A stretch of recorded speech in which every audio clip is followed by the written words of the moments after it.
The broadcast is now starting. All attendees are in listen-only mode. Good afternoon and welcome to a webinar hosted by United Charitable Programs. My name is Stephanie Lanham and I will be today's moderator. As you may know, today's webinar will guide you on how to engage your advisory committee, as well as how to choose potential advisory committee members and more. But before we get started, I'd like to go over a few webinar housekeeping items. First off, I want to make sure that everyone can hear me, so if you can please click on the hand icon located in your control panel. Just go ahead and click on that hand. All right, great. Looks like everyone can hear me. So all attendees at this webinar will be muted. If you have any questions, simply type them into the comment field located on the control panel to the right of your screen.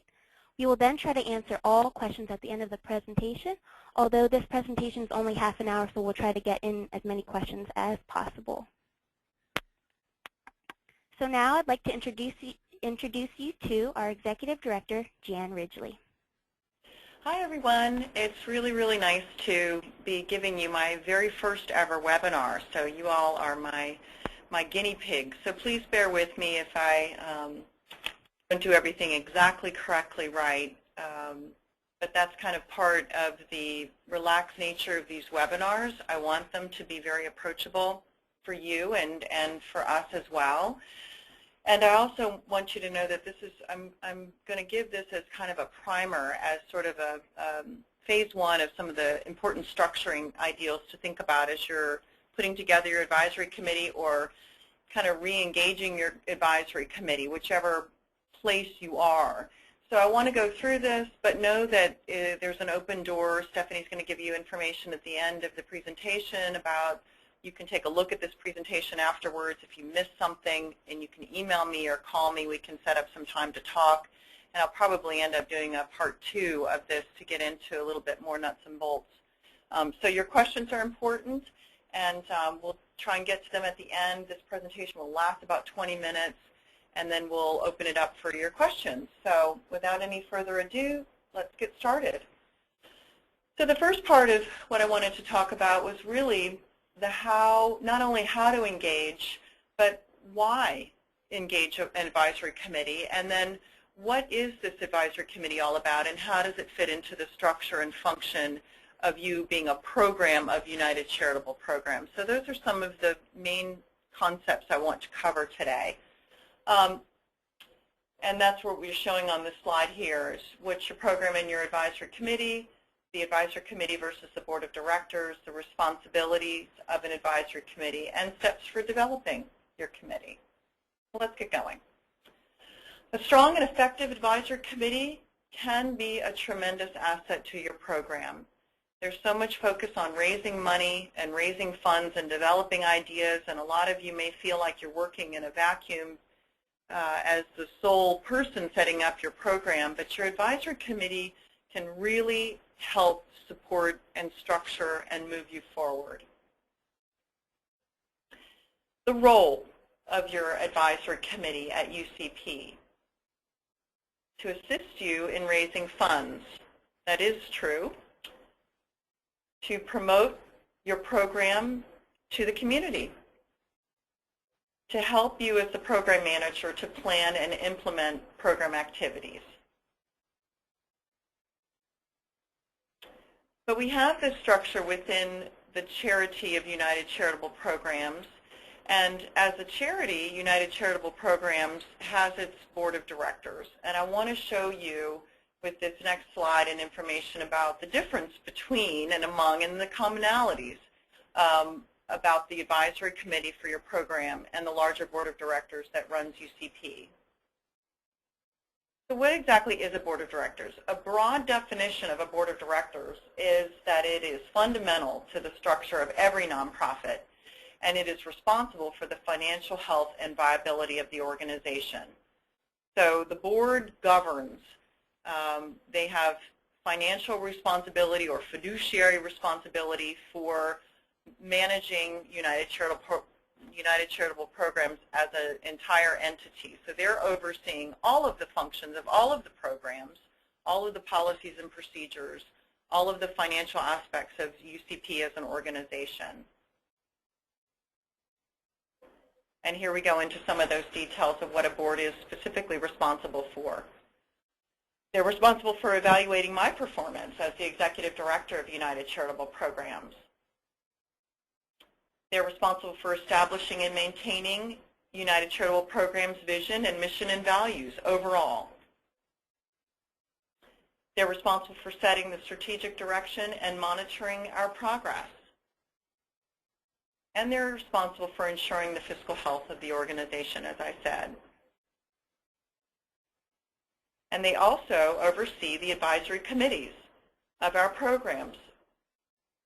So that's what we mean by that, for its fiscally sponsored projects. So many of our advisory committees are quite engaged, and they are reporting back not only to the program manager and the program in the community itself, but also to United Charitable Programs. What's an advisory committee? The advisory committee is a group of volunteers lending their time and expertise to guide a charitable program toward its objectives. So if we're looking at it kind of visually, we're looking at United Charitable Programs as the parent organization. We are the nonprofit, we are the public charity, we are the registered entity. Underneath our corporate structure lies the board of directors. If you want to see our board and who they are, their names and information are up on the website underneath the financial and legal tab, where you find our tax forms and whatnot. We're going to try and get their pictures up in a short bio as well, but you can see who those folks are right now. We have 6 members of our board, plus myself. I am a member of the board. I'm not the chairman of the board. We have a separate chairman. So the advisory committee then is a group of volunteers that surround each program, if you will. The advisory committee is responsible for providing assistance in the areas of your project, policy development for your project, fundraising, and the organizational development of your program as a whole. So again, this is on the ground for your program specifically. The advisory committee is responsible for representing your program to the businesses and communities in which they serve. They're responsible for evaluating the effectiveness of your program and the performance of you as the program manager. And they provide United Charitable Programs with advice and recommendations regarding personnel, financial and administrative matters, as well as other issues related to their projects.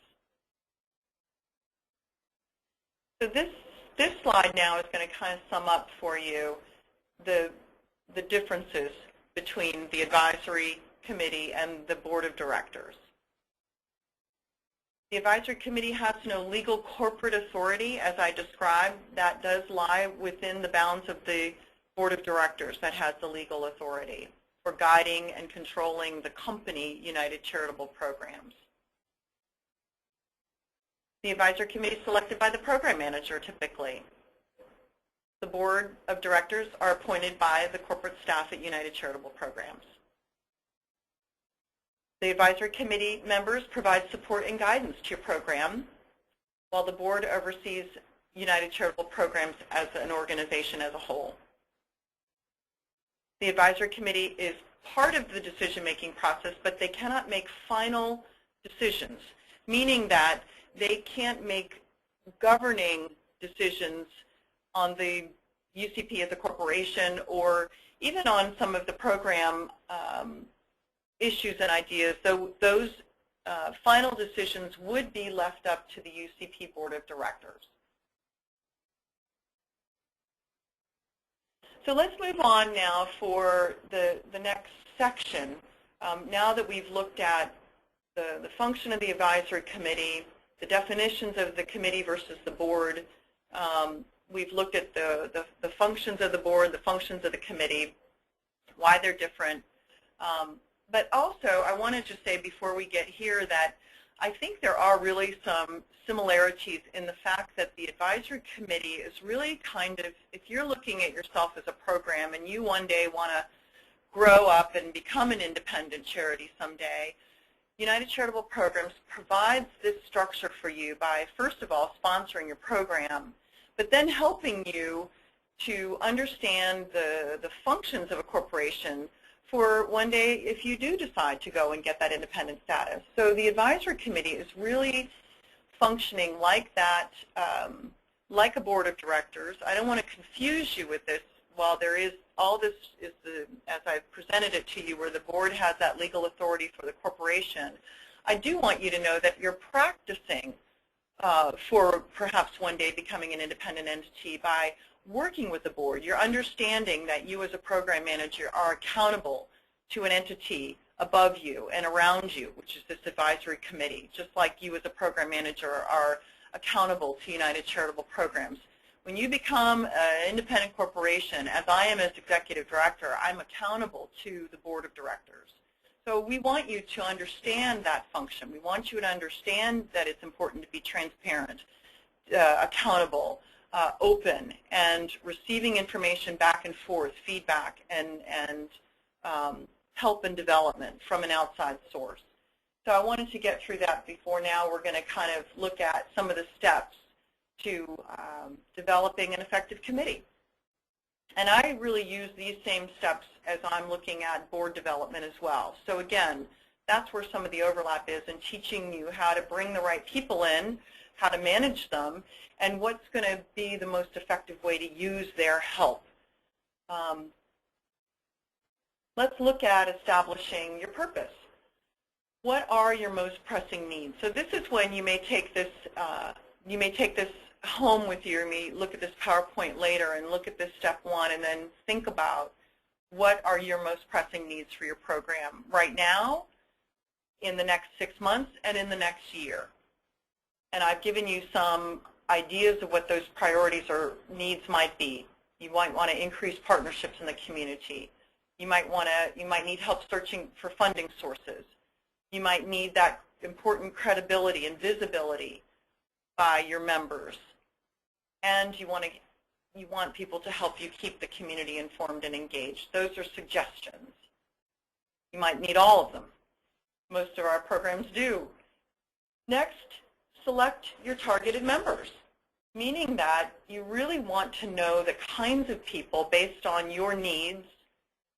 What kind of people then are best going to be suited for the roles of your committee? Might be people you know or those who simply express an interest. It might be business leaders in your community. Might be people with specific skills like accounting, because you're still doing some sort of bookbinding on your own, even as a program. You might be taking in those names and addresses and some of those funding sources, particularly if you're tracking some of your program funds that we're not tracking here, like for a special fundraising event, or for, we've got a program that helps individual children in foreign countries. Some of that tracking we can't do. You might be doing that on your own. It might need someone with accounting skills, event management, publicity, public speaking, grant writing. All those things might be important skills you need to have on as someone on your committee. People connected to your mission, which also is like the first bullet, people who have an interest, and perhaps cultural diversity. Number 3, building your team and developing that important structure. When you're bringing everybody together, and we'll talk about that in the 4th point about meeting with your committee, you want to have the goals clearly defined. As you had gone from the first slide on putting down your needs. Those can be described also into goals, made into goals. Reviewing the mission of the committee, looking at the larger mission of your program. And then you want to make sure that everybody's on the same page about the extent of authority. And that's very important, that the committee can make the recommendations, they can give opinions, but they can't make final decisions on what your program is and isn't going to do. That's left with the program manager and then with UCP as a whole, working together. Number 4, develop a clear scope of work. You want to set then, now we're getting down to brass tacks, rubber meets the road and all those analogies. You want to set, you want to then task your members and delegate those responsibilities. And then I think importantly, you want to meet regularly. I mean, touching base, whether it's on a conference line, there are lots of free conference phone lines out there available on the internet. We use it all the time. freeconferencecall.com, I think is what it's called. Or if you're close by, you all can meet together at a local coffee shop or something to update each other on where you are with those goals and your successes and what's working and what's not working. You can always recalibrate. Our board of directors, for example, we're really mandated to meet a minimum of 4 times a year. And our board of directors, because we have some people who are here in this area where our offices are in Falls Church, Virginia, and some people are not. So we do meet by telephone conference call 3 times a year, and then we have an in-person meeting once a year. And that's a really important strategic meeting that we'll have usually around the first quarter meeting, and we'll have this one again in March of 2014 where we report in and we sit down, have a normal operations meeting, and then we really look at strategy and what we need to do and how we're going to do it in the upcoming year. So just to recap, remember, I think some program managers feel that it's hard to bring in new opinions and it's hard to think about bringing in outside people to lend their expertise. You've got to deal with those people. You've got to communicate with those people, and that can be a challenge, especially if you're strapped for time and energy anyway. But I want to reiterate the positive side of this committee in that these are people you're bringing around you that do want to see you succeed. They're there to help. They serve as a sounding board. They can relieve some of that stress on you as a program manager because they can take some tasks that are realistic for what they can do and what they can manage. If you've targeted them, you've got the right person that has the right understanding, and you've tasked them with the right goal, you're setting yourself up for success. And I think even most importantly that all your committee members can bring visibility and credibility to your program. They may join your legal board, as I said before, should you move forward and gain your corporate status.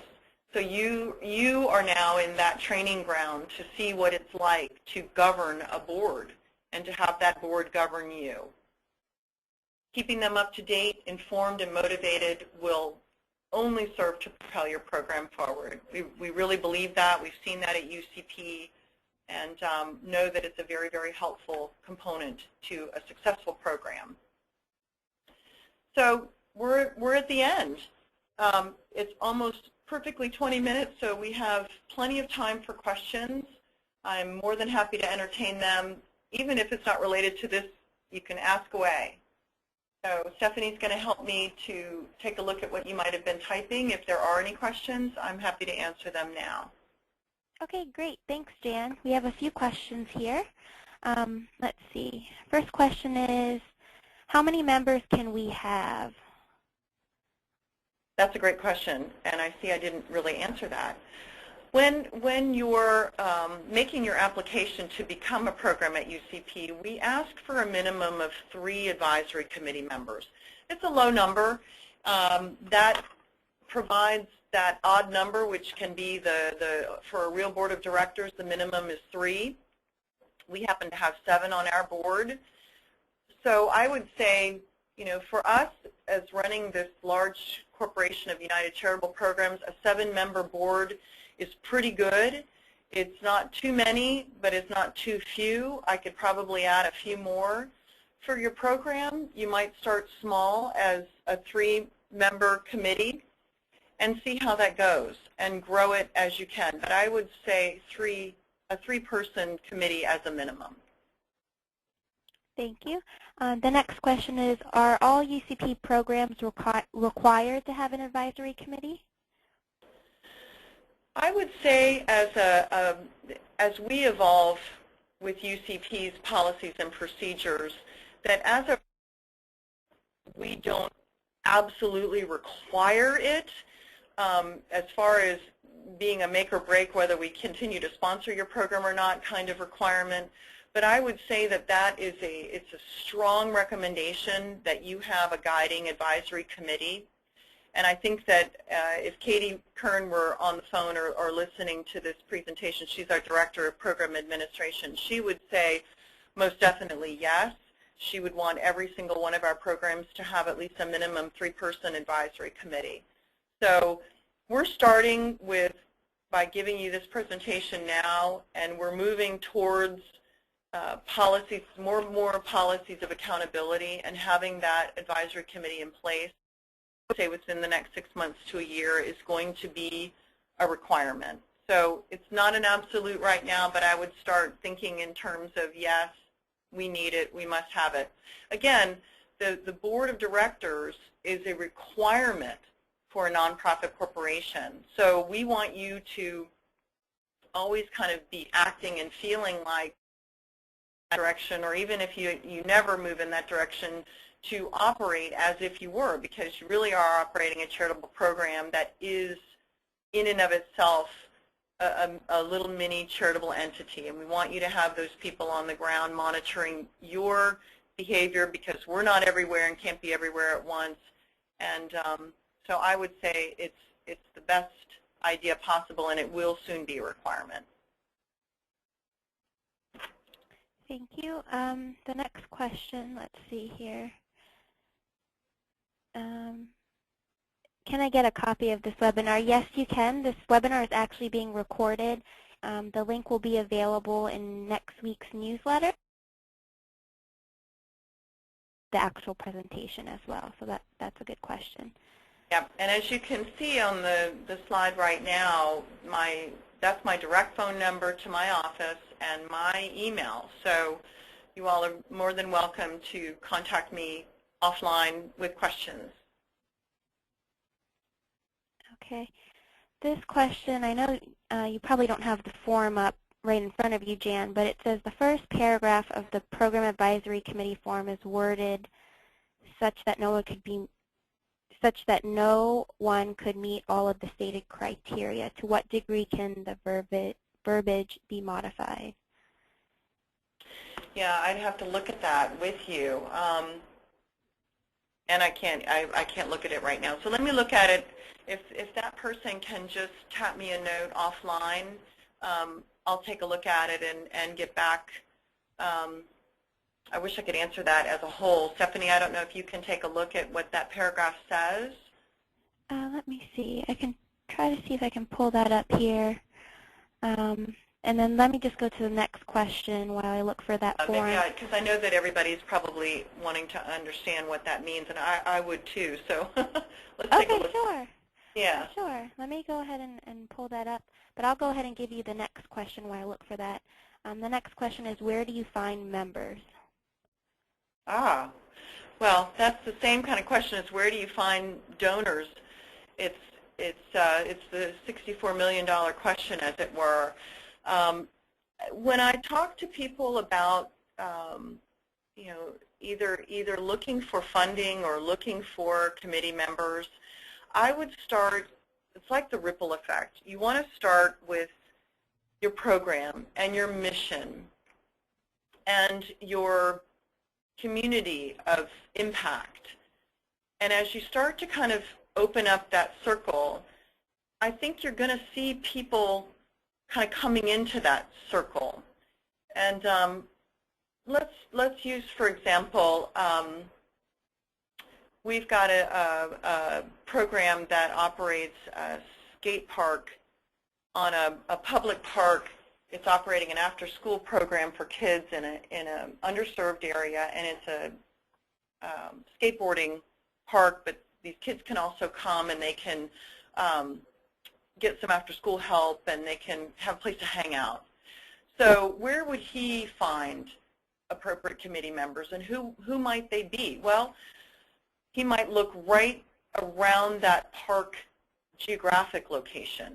Maybe there's a coffee shop. Maybe there's a sandwich store. Maybe there's, looking at the businesses that are right there that might want to have the credibility, understanding that, hey, there's this wonderful after-school program. Did you know it's right here in this park, right in the center of town? And would you like to be a business? We need business people on our board, on our advisory committee, to help us provide that community. Then you might say, gee, we really need some funding help who do I know, or where could I find someone with some grant writing experience, or somebody who's worked in the nonprofit area? And that you just have to start talking it up. If you have kids, you might talk to other parents. If you are engaged in any kind of activity in your own hometown, you might be talking to people. It's networking. It's that whole idea of getting out and talking to people and finding someone who knows someone, and, oh, I know someone who can